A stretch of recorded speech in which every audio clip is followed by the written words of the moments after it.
Totally মদ বন্ধ।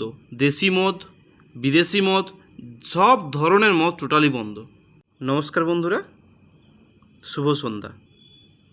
তিলোত্তমার বিচারের উদ্দেশ্যে আমরা বেশ কিছুদিন ধরে রাস্তায় নামছি, মিছিল করছি, নিজের মতো নিজের জায়গায় প্রতিবাদ জানাচ্ছি, কিন্তু আমরা সুবিচার পাচ্ছি না, আমাদেরকে সুবিচার দেওয়া হচ্ছেও না। তাই আমি মনে করি এবারে প্রতিবাদটা একটু অন্যরকম হোক। অবশ্যই পুজোয় আনন্দ করি, কিন্তু তার মধ্যে কিছু প্রতিবাদও করা যেতে পারে আমার মনে হয়।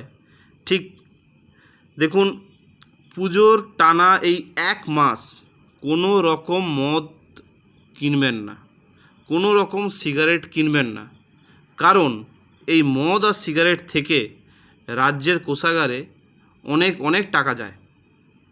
এই যে আজকে বড় বড় উকিল রেখেছে না, রাজ্য সরকার শাস্তি চাই, উনিও বিচার চায়, রাস্তায় উনিও নামছেন, কিন্তু তার পরিবর্তে দেখুন আবার উনি উকিলও রাখছেন।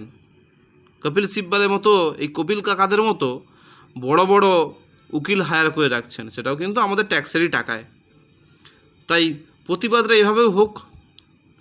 এই পুজোর কটা দিন আপনারা মণ্ডপে যান, ঢাকের আওয়াজ শুনুন, মন ভালো করুন। তার সাথে সাথে প্রতিবাদটা এভাবেও হোক, কোনো ভালো রেস্টুরেন্টে গিয়ে খাওয়ার কোনো প্রয়োজন নেই, সিনেমা হলগুলো পুরো শূন্য থাকুক এই পুজোর 1 মাস। টোটালি মদ বন্ধ। দেশি মদ, বিদেশি মদ, সব ধরনের মদ টোটালি বন্ধ। তাহলে দেখবেন টনক কিন্তু নড়বেই, খেলা তখনই হবে।